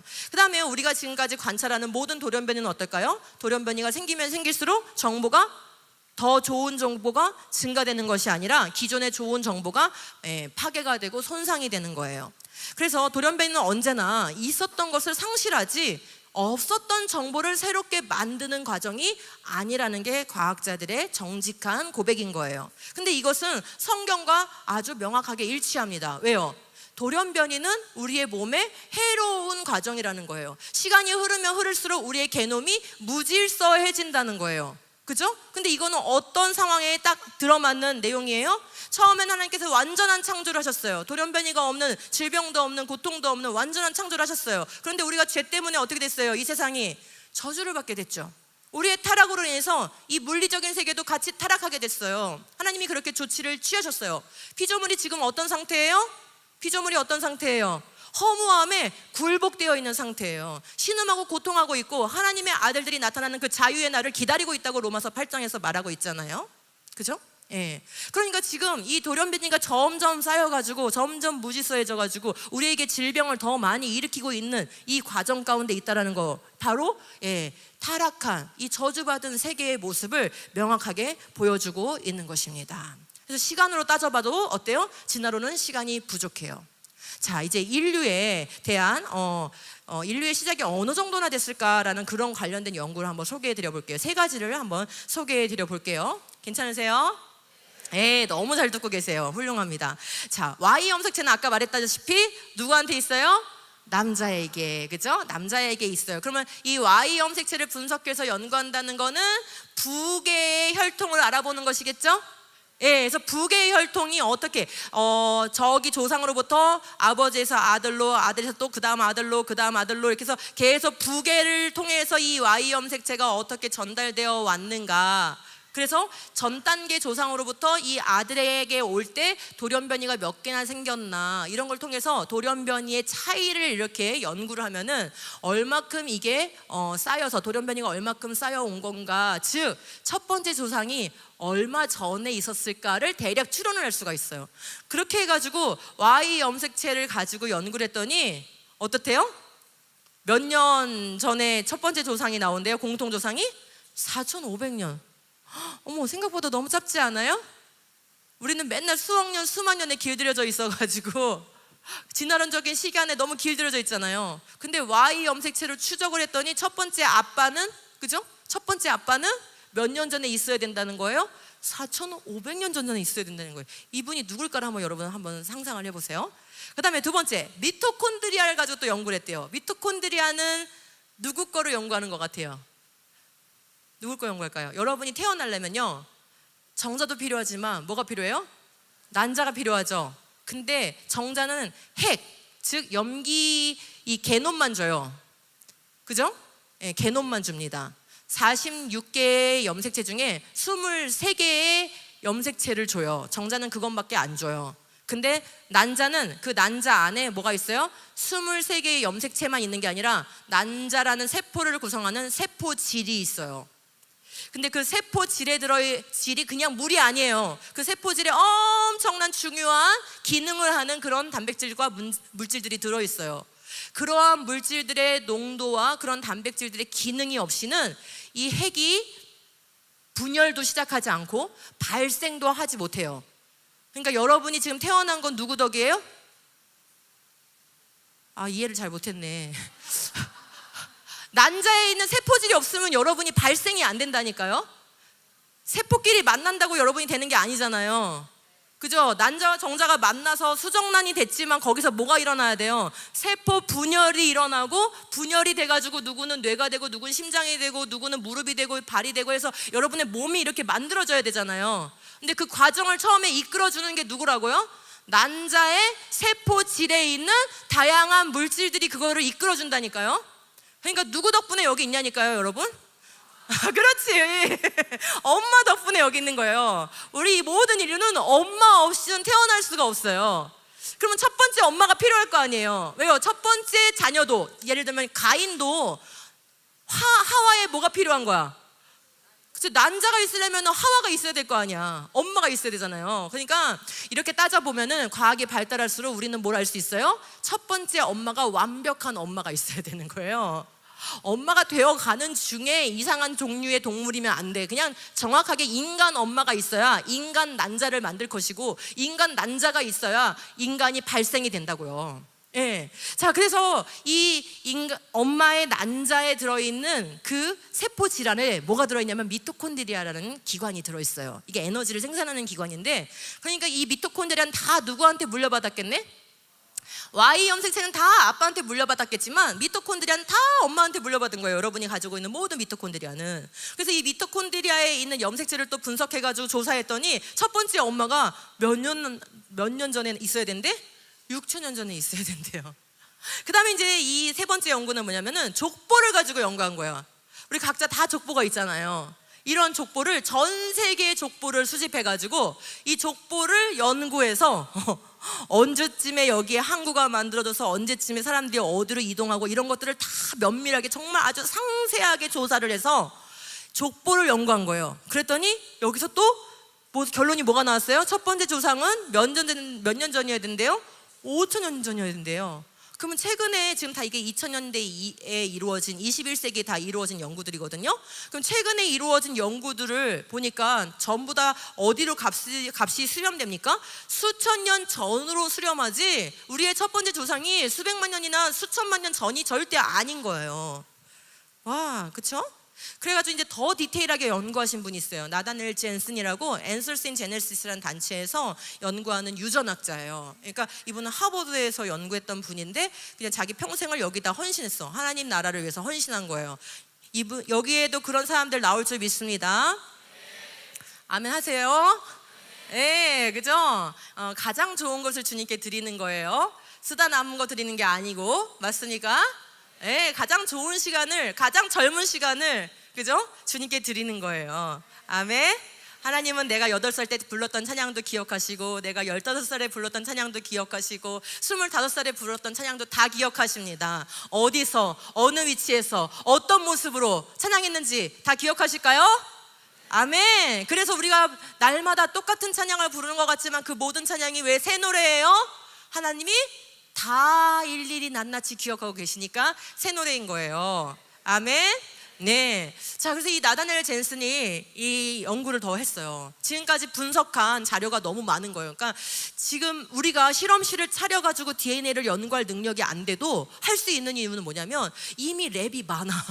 DNA를 분석해놓은 랩이 많아. 그래가지고 이 사람이 60만 명 이상의 Y 염색체 가계도를 이미 여러 실험실에서 분석해놓은 것들을 다 자료를 수집해가지고 분석을 한 거야. 할 수 있겠죠? 네, 할 수 있을 거예요. 그렇게 했더니 놀라운 사실이 발견됐어. 가장 조상으로 올라갈수록 그 모든 조상이 몇 개로 수렴이 된대? 3개의 계통으로 수렴이 된대. 그럼 이 사실은 뭐하고 일치하는 거예요? 노아가 방주에서 나왔는데 그때 누구 데리고 나왔어요? 함, 셈, 야벳이라는 세 아들을 데리고 나왔는데 성경에 가만히 보면은 노아는 홍수 이후에 자식을 낳았다고 써있지 않아요. 이 노아의 아들들을 통해서 새 인류가 번성했다고 성경은 써있어요. 그러니까 당연히 우리가 다 노아의 후손이라면은 DNA가 최초의 아빠가 누구거나 누구예요? 함이거나 야벳이거나 셈일 거 아니에요. 근데 실제로 DNA를 분석해 보니까 이 가장 오래된 밑둥을 차지하는 그 계통이 세 계통으로 나뉘어진다라는 것을 확인하게 된 거예요. 그래서 야벳 계통은 유럽 원주민과 그리스인 쪽으로 퍼져나갔고, 함 계통은 이집트와 에티오피아, 그다음에 사하라 이남 쪽으로 퍼져나갔고, 셈 이 족속은 유대 민족과 아브라함 계보를 이룬다. 이런 것까지도 나와서 이분이 뭐라고 하고 있냐면, 이분의 강의를 들어보면은 당신들도 염색체를 분석을 의뢰를 하래. 그러면은 자기한테 그 정보를 주면은 당신의 첫 번째 조상이 야벳인지 함인지 셈인지 알려줄 수 있다는 거야. 궁금하면 한번 해보세요. 그 다음에 인구 증가율로도 우리가 볼 수가 있는데, 인구 증가율을 0.5%만 계산해도 0.5%면은 되게 조금 잡은 거예요. 지금 우리나라가 0.6%인가? 굉장히 지금 낮아져가지고 하여간 1%가 안 되잖아요. 그죠? 심각한 건데 지금 0.5%는 아주 조금 잡은 거야. 근데 0.5%로 가정을 해야 어떻게 될까요? 방주 이후에 지금까지의 시간 동안 그때 바로 현재 인구 80억에 도달하게 돼요. 지금까지 약 4,400년 정도가 흘렀다면은 그 시간 동안 0.5%의 인구 증가율만으로도 80억에 도달해. 그런데 만약에 진화론적으로 우리가 600만 년 전에 침팬지와 분기했다면은 600만 년 동안 인구가 증가했어야 되는 거 아니에요. 그죠? 그러면 어떻게 될 것 같아요? 그러면 이 지구에 담을 수 없는 인구가 나와버려요. 그러니까 이렇게 계산해도 어때요? 진화론의 연대는 말이 되지 않는다라는 것을 알 수 있어요. 아까 전에 그 조상의 족보를 통해서 연구한 그런 아주 상세한 연구가 있었다 그랬죠? 그게 아주 재밌기 때문에 조금만 더 설명을 해드려 볼게요. 여러분이 나오기까지 엄마 아빠가 필요해요. 그걸 우리가 직계조상이라고 불러요. 이해되죠?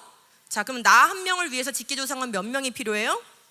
그러면 이 두 명이 나의 엄마와 나의 아빠도 또 나오기 위해서는 각각의 뭐가 필요해요? 엄마 아빠가 또 직계조상이 2명씩 필요하죠. 그러면 나 하나로 시작했는데 한 단계만 위로 1세대만 올라가면 2명, 2세대 올라가면 4명, 3세대 올라가면 몇 명? 8명 해서 계속 2의 지수승으로 계속 증가하게 되죠. 그래서 이분들이 바로 족보를 연구하다가 이거에 굉장히 깜짝 놀란 거예요.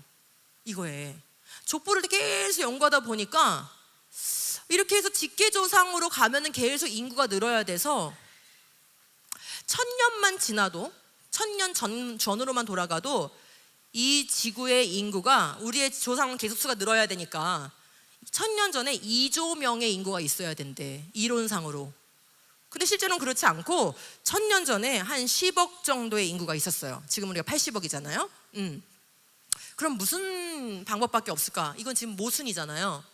직계조상은 계속 늘어야 되는데 그렇게 해서 1000년 전에 2조 명이 돼야 되는데 아니 1000년 전에는 실제로는 10억밖에 살지 않았어. 그러면 어떻게 되는 거예요? 말이 안 돼. 그래서 이 문제를 해결할 수 있는 가장 합리적이고 유일한 방법은 뭐냐면은 2조 명님이라고 제시한 그 전제에서는 우리 모두가 다 다른 조상에서 나왔다라는 전제가 들어간 거죠. 가정이 들어간 거죠. 근데 그게 아니라 우리가 다 다른 조상이 아니라 사실은 우리가 조상이 같았어. 우리는 사실 다 친척이야.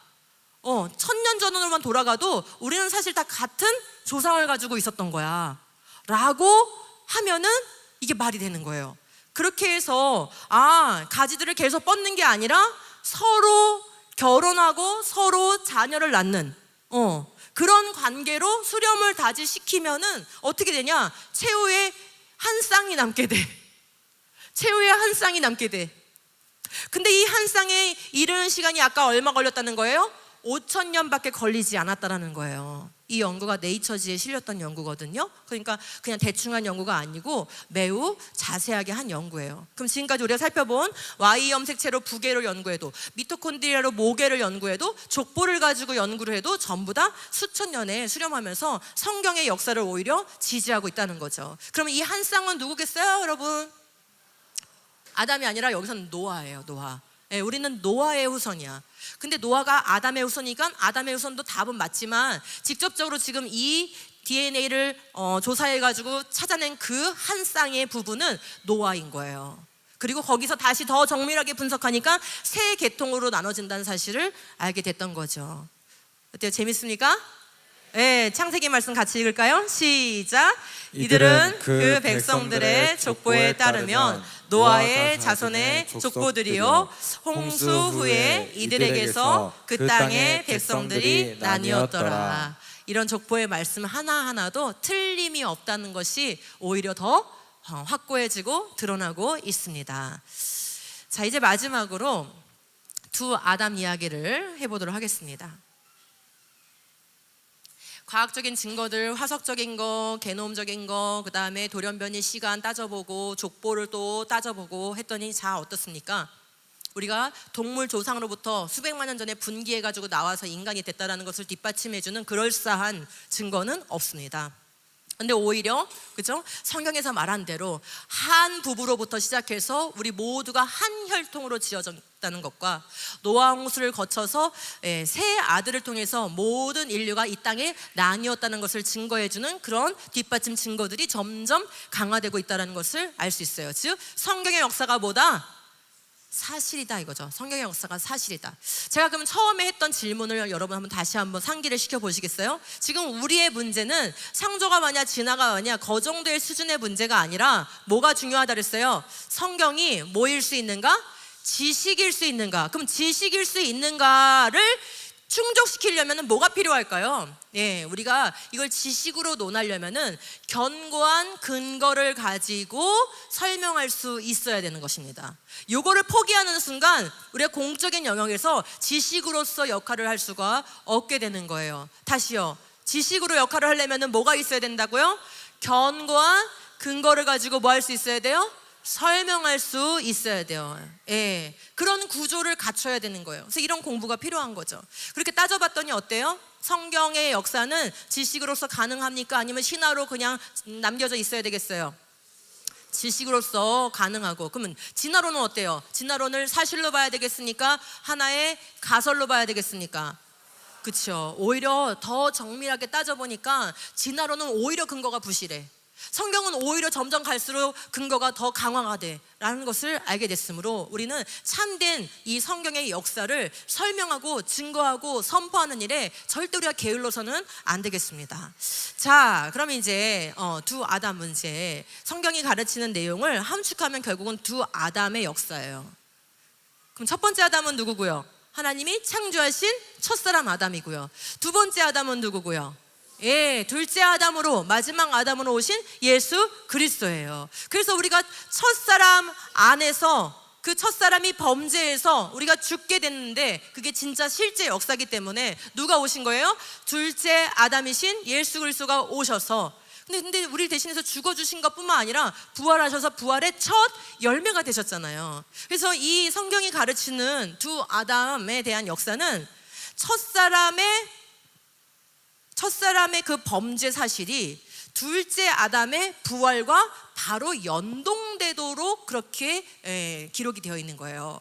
그러니까 첫사람 아담의 이야기가 신화나 전설로 전락하도록 내버려 두면은 동시에 같이 어떻게 될까요? 예수 그리스도의 십자가와 부활과 재림이 같이 신화 수준으로 전락되게 돼 있는 거예요. 왜? 두 내용이 연동되어 있으니까. 됩니까? 그래서 이 부분을 정립하는 게 굉장히 중요한데 말씀으로 우리가 한번 쭉 따라가 보겠습니다. 고린도전서 15장이 바로 이 부활을 근거로 하여 복음을 논증하고 있어요. 그때 중요한 말이 나옵니다. 한 사람으로 말미암아 뭐가 들어왔어요?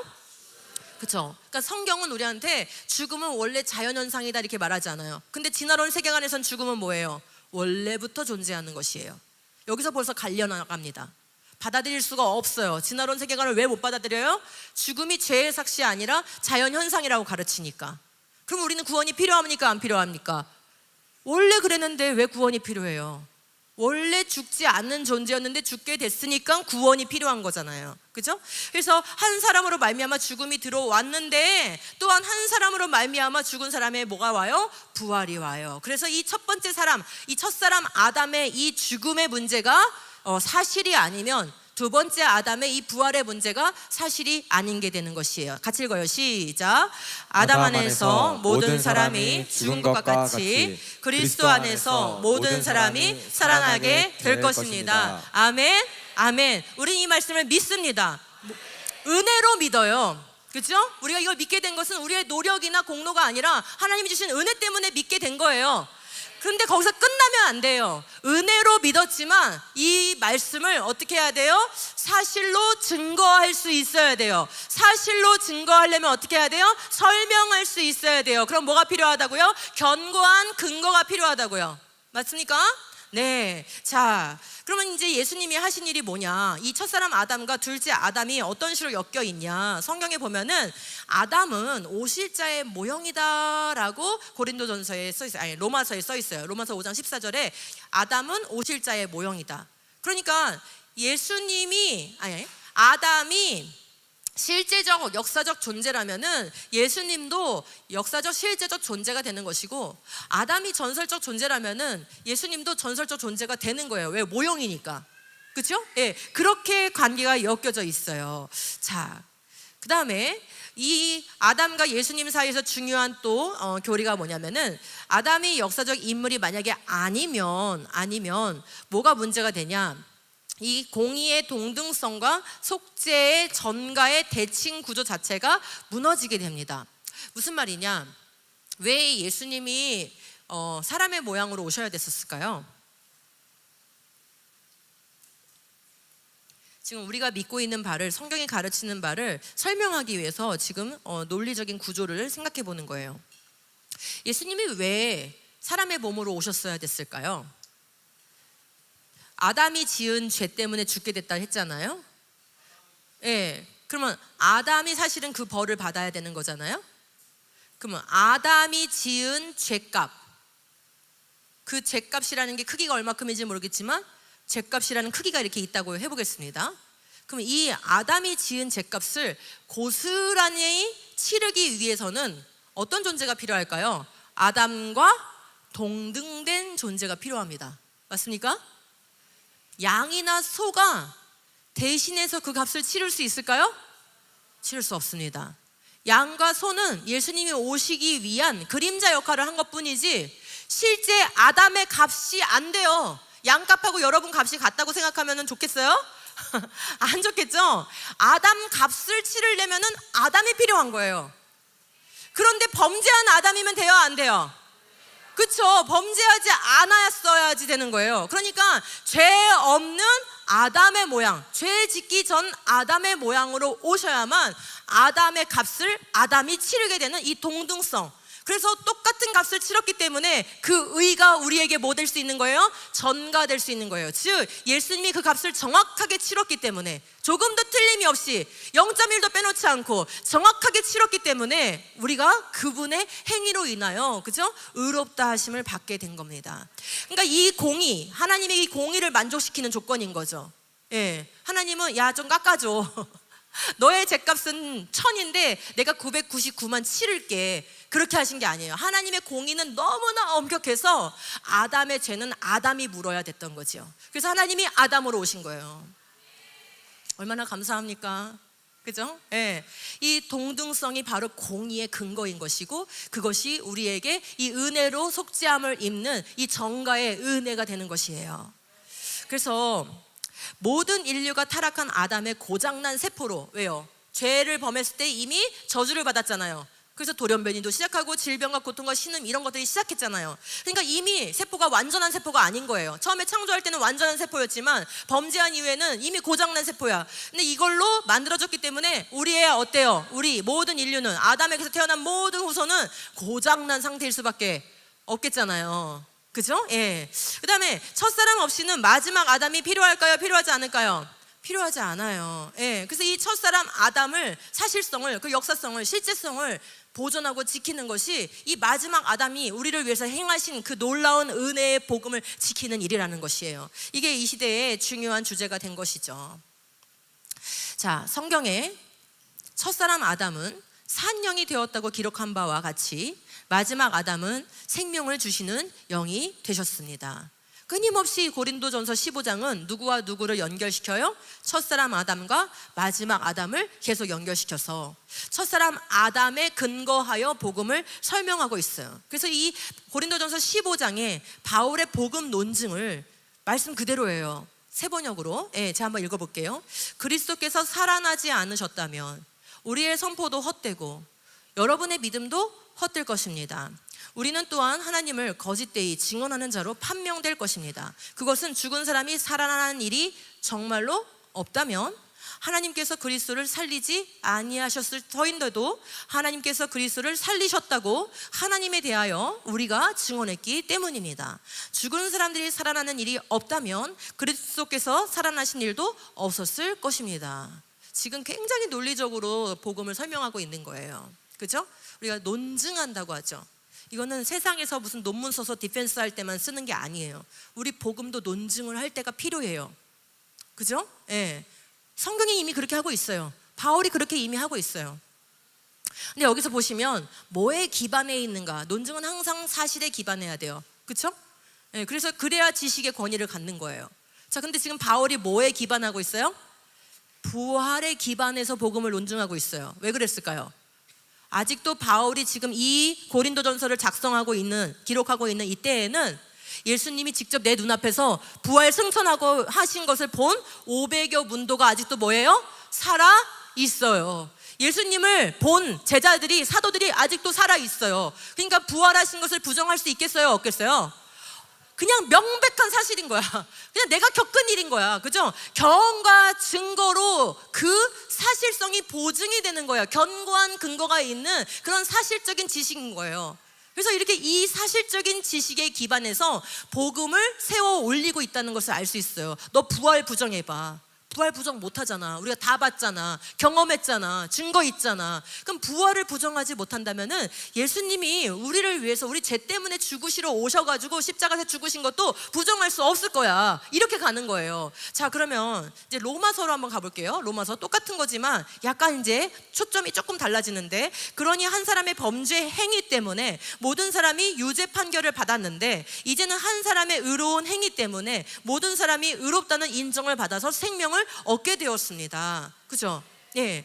지금 바울은 뭐에 근거해서 로마서 5장을 쓰고 있는지를 한번 생각해 봐요. 제가 앞에 고린도전서 15장은 부활이라는 사실에 근거해서 복음을 논증했다 했어요. 근데 로마서 5장은 뭐에 근거해서 지금 복음을 설명하고 있는 것 같아요? 한 사람의 범죄 행위. 이게 뭐죠? 원죄가 사실이잖아. 그러니까 예수님께서 우리를 위해서 죽으시고 속죄 제물이 되셔서 그 원죄를 씻으셨기 때문에 우리가 의롭다 함을 받을 수 있는 거야 라고 설명하고 있는 거예요. 그렇기 때문에 아담은 장차 오실 분의 모형이다. 모든 사람을 죽음에 처하게 한 것처럼 모든 사람을, 예수 그리스도를 믿는 자는 살게 하실 수 있다, 생명을 주실 수 있다, 이렇게 얘기를 하고 있는 거예요. 그렇죠? 그러면 요 논증을 따라서 제가 한번 패러디로 한번 문장을 만들어 봤어요. 한번 같이 천천히 읽어볼까요? 시작. 그리스도께서 원죄를 위해 죽으시지 않으셨다면 우리의 선포도 헛되고 여러분의 믿음도 헛될 것입니다. 우리는 또한 하나님을 거짓되이 증언하는 자로 판명될 것입니다. 그것은 한 사람의 범죄 때문에 인류가 죽게 되지 않았다면 하나님께서 그리스도를 사람의 모양으로 이 땅에 보내시지 아니하셨을 터인데도 하나님께서 그리스도를 속죄 제물로 보내셨다고 하나님에 대하여 우리가 증언했기 때문입니다. 한 사람 때문에 모든 사람이 죽는 일이 없다면 그리스도께서 원죄 때문에 죽으실 일도 없었을 것입니다. 맞죠? 맞는 거죠?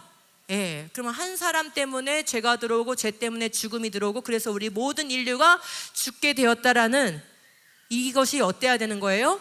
사실이어야 되는 거예요.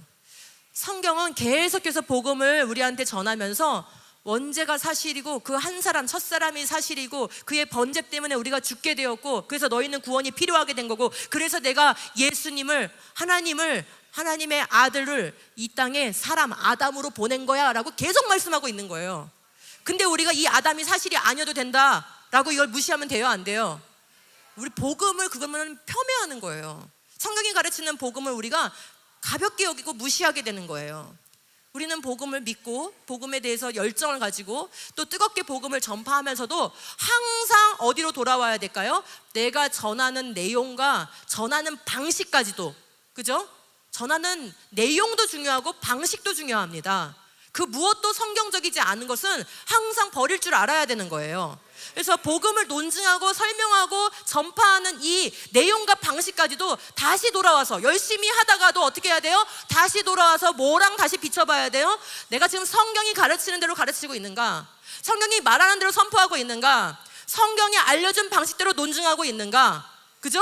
그리고 성경이 지금 말하는 내용이 지금 세상으로부터 공격받고 핍박받고 폄훼당하고 있을 때 나는 어떻게 대응해야 될 것인가? 무시할 것인가? 탐구할 것인가? 타협할 것인가? 어떻게 한다고요? 탐구해서, 그죠? 그리스도의 복음을 뭐하게? 영화롭게 해야 하는 것이에요. 우리가 지금 그런 일을 하고 있는 것입니다. 여러분이 지금 그 일을 하고 있는 거예요. 너무 잘하고 계신 거예요. 그래서 지금까지 얘기한 거를 우리가 한번 정리를 한 그림으로 한번 해보죠. 하나님께서 아담과 하와를 처음에 창조하실 때는 완전하게 창조하셨기 때문에 전능하시고 선하신 하나님께서 보실 때 어땠어요? 보시기에 심히 좋았어요. 창조는 뭘 반영합니까? 하나님의 거룩하심, 하나님의 선하심, 하나님의 의로우심을 반영합니다. 그죠? 여기는 죽음도 죄도 질병도 아픔도 없었습니다. 자, 그 다음에 하나님께서 이 인간을 지어놓으시고 알아서 살아 이렇게 말씀하시지 않았고 뭘 주셨어요? 법을 주셨어요. 인간은 처음부터 누구를 의존해서 살게 만들어졌어요? 아담이 죄를 안 지었다고 해서 완전한 인간이라고 해서 마음대로 판단해도 다 되는 거 아니에요. 애초에 처음부터 지어질 때부터 계시 의존적으로 살도록 창조됐어요. 하나님께서 수만 가지 열매를, 야 아담아, 내가 너에게 똑똑한 지성을 줬으니까, 너에게 똑똑한 IQ를 줬으니까 이 수만 가지 열매 중에 어떤 게 선악과인지 한번 맞춰봐. 그렇게 하셨어요? 그렇게 하시지 않았다니까요. 선악과는 이게 선악과야. 동산 중앙에 있어. 너 이거 먹으면 반드시 죽는 거야. 이게 뭐예요? 이게 뭐예요? 그게 특별 계시예요. 인간의 이성과 경험으로 알 수 없는 거. 알 수 있어요, 없어요? 선악과에 정말 죽이는 물질이 들어있어서 그거 먹으면 죽는 거예요? 여러분 그렇게 생각하셨어요? 어때요? 지금 선악과에 독이 들어있어가지고 이거 따먹으면 죽는 거예요? 그러면 하나님의 선하심을 깎아내리게 돼요. 하나님이 창조하실 때 이미 인간을 죽일 독을 만드셨다는 게 돼버려요. 그게 아니에요. 이건 언약적인 거예요. 동산 중앙에 있는 이 선악과를 먹으면 반드시 죽는다. 왜 죽는 거예요? 독이 있어서 죽는 거예요? 물질적인 이유 때문에 죽는 거예요? 아파서 암 걸려서 노화돼서 죽는 거예요? 아니요. 하나님과의 언약 관계를 깼기 때문에 죽는 거예요. 하나님의 말씀을 어겼기 때문에 죽는 거예요. 그러니까 우리의 생명은 어디에 달려있는 거예요? 하나님의 말씀에 순종하느냐 순종하지 않느냐에 달려있는 거예요. 그러니까 여러분이 아직도 계속 이런 강의를 듣고 있어도 나의 생명을 물질적으로 생각하기 때문에 아파서 죽고 노화돼서 죽고 사고 나서 죽는다라고 생각을 한단 말이죠. 우리 현대인들은 계속 그렇게 생각을 해요. 근데 그게 아니에요. 우리가 죽는 이유는 단 한 가지예요. 뭐 하지 않아서? 하나님의 말씀에 순종하지 않아서, 즉 계시 의존적으로 살지 않아서 죽는 거예요. 그게 생명과 죽음의 본질인 거예요. 생명은 하나님과의 관계가 연결되어 있을 때만 유지되고 보존되는 것이에요. 하나님과의 관계가 끊어지는 순간, 하나님의 말씀으로부터 벗어나는 순간, 하나님께 순종하지 않는 순간 그 자체가 뭐예요? 그 본질 자체가 죽음인 거예요. 그래서 하나님은 처음부터 인간을 창조하시고 뭘 주셨어요? 법을 주셨어요. 어떻게 살아야 행복한지, 어떻게 살아야 이 땅을 정복하고 다스릴 수 있는지, 이 법을 주셨다는 거예요. 그 다음에 하나님께서는 그런데 아담과 하와가 어땠어요? 그 법을 어겼잖아요. 그래서 그게 바로 원죄라는 것이 된 것이죠. 그래서 뭐가 들어왔어요? 이 땅에 죽음과 저주가 들어오게 됐어요. 근데 그때 하나님이 막 깜짝 놀라면서, 야 어떻게 네가 그럴 수가 있니? 막 그런 게 아니라 하나님이 어떻게 하셨어요? 아담과 하와가 범죄하니까, 자식이 범죄하니까 너무 마음이 아프죠. 여러분 사랑하는데 범죄하면 아파요, 안 아파요? 아프죠. 사랑하는데 나한테 거짓말하면 마음이 아파요, 안 아파요? 아프죠. 능력이 더 많다고 해서 안 아픈 거 아니에요. 돈을 많이 가지고 있다고 해서 거짓말 듣고 안 아픈 거 아니에요. 하나님이 전능하시고 선하시니까 아담과 하와가 범죄해도 안 아프실 것 같으세요? 그렇지 않죠. 이건 사랑하니까 아픈 거예요. 근데 그때 하나님이 이제 포기야, 포기. 너희들 갖고는 절대로 안 되겠다 하고 포기하신 게 아니라 뭐 하셨어요? 새롭게 약속을 주시잖아요. 여인의 후손을 통해서, 그죠? 내가 뱀의 머리를 상하게 하겠다. 즉 구원자를 보내시겠다라고 약속을 하시잖아요. 이 구원의 약속을 하신 거예요. 이 구원에 대한 약속과 구원을 할 것이라는 이 계획은 전적으로 누구에게 속한 겁니까? 하나님께 속한 거예요. 구원하시기로 작정하셔서 창조하신 거고, 구원하시기로 작정하셔서 아담과 하와를 지으신 거고, 구원하기로 작정하셨기 때문에 예수 그리스도를 보내신 거예요. 이건 전적으로 하나님의 일이에요. 하나님의 주권에 속한 일인 거예요. 그런데 어떻게 됐습니까? 이제 둘째 아담이 오신 거예요. 둘째 아담이. 그분은 누굽니까? 원래 하나님의 본체시잖아요. 바로 그분이 창조주 하나님과 동등된 분이신 거예요.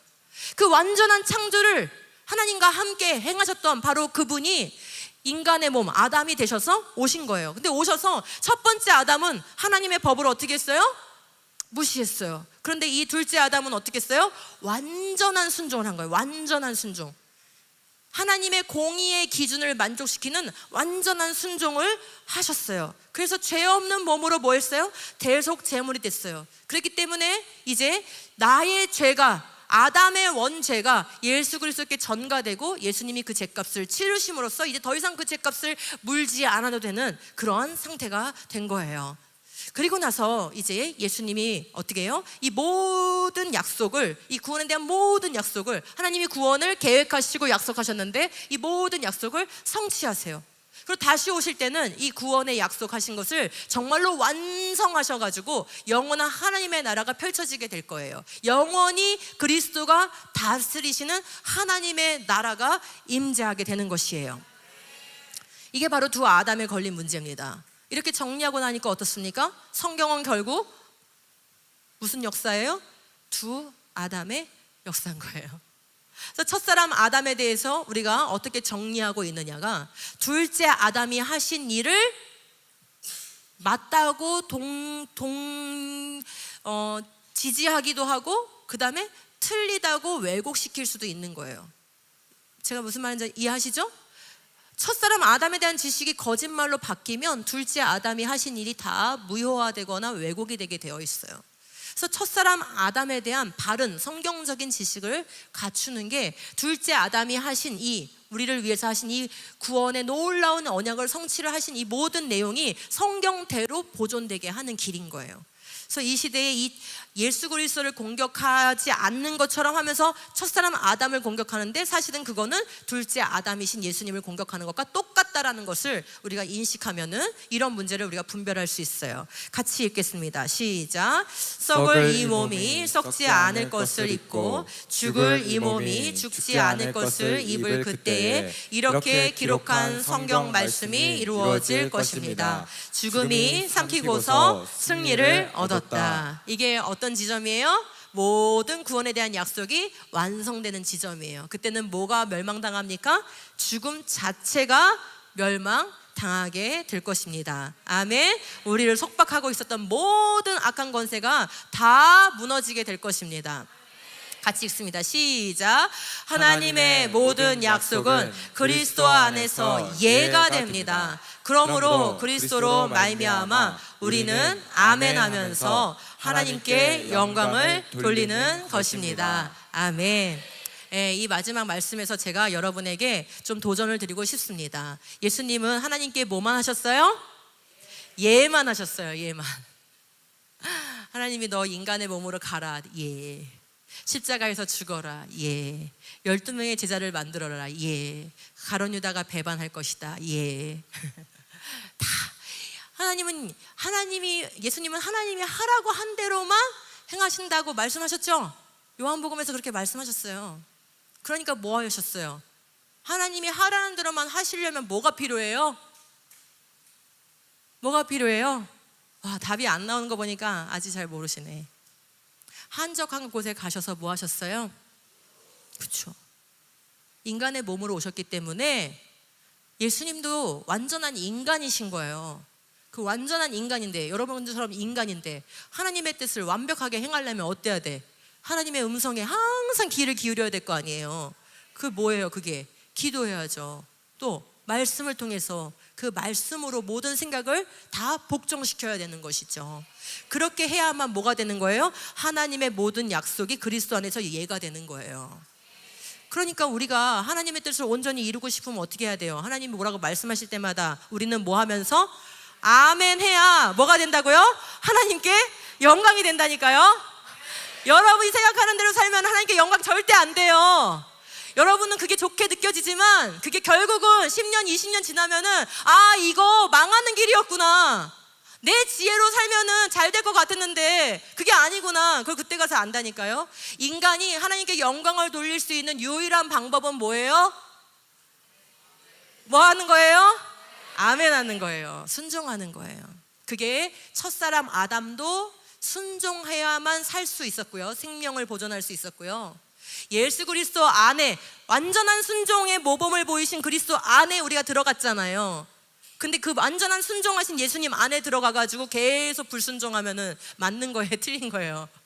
예, 은혜로 들어는 가 있지만 내 기준은 계속 불순종하면은 그건 맞지가 않는 거예요. 우리의 신분에, 우리의 위치에 맞지가 않는 것이에요. 그래서 결국 우리가 훈련해야 될 건 뭡니까?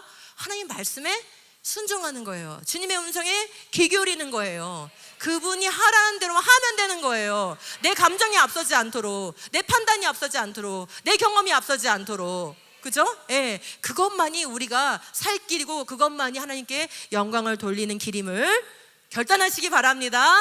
예, 우리가 이미 하나님의 예수 그리스도의 그 공의가 그대로 우리에게 전가됐기 때문에 답은 바뀌지 않아. 우리가 구원받았고 영광스러운 하나님의 자녀가 된 이 답은 바뀌지 않아요. 그죠? 그러니까 이미 결론이 내려져 있으니까 좀 실패하고 좌절하고 이런 구비구비 이런 길이 있다 해도 걱정할 게 없는 거예요. 다시 일어서면 되는 거예요. 다시 순종하면 되는 거예요. 다시 회개하면 되는 거예요. 예, 그러면 주님께서 그 목표점으로 반드시 인도하시게 되어 있습니다. 아멘. 그렇게 해서 우리 모든 삶이 주님께 정말 사람들이 생각했을 때, 이 세상 사람들이 생각했을 때 뭐야, 쟤 원래 찌질했는데 왜 저렇게 돼 있는 거야? 왜 쟤를 통해서 왜 그리스도의 빛이 나오는 거야? 와, 제가 하는 말대로 다 됐네. 다 됐네. 쟤 뒤에 뭐가 있는 거야? 이런 말이 나오도록, 그죠? 예, 하나님께 영광이 되는 여러분의 인생이 되시기를 간절히 축복합니다. 네, 우리 이제 말씀 들었으니까 오늘 주님께 찬양으로 고백하면서 우리의 믿음의 결단을 올려드리도록 하겠습니다.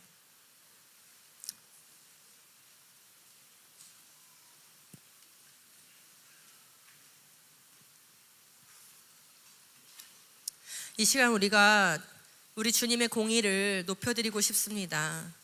우리가 한 것은 아무것도 없고 예수님의 그 완전한 순종 때문에 우리가 순종하지 않았는데 예수님의 그 완전한 순종 때문에 우리가 순종한 게 돼버린 거예요. 너무 감사하지 않습니까? 예, 하나님의 그 완전한 의의 기준을 오직 만족시키실 수 있는 분은 하나님이신 예수님밖에 없기 때문에, 아담의 값을 완벽하게 치를 수 있는 분은 아담으로 오신 예수 그리스도밖에 없기 때문에, 그래서 예수 그리스도만이 유일한 답인 것입니다. 우리 그분을 찬양하겠습니다.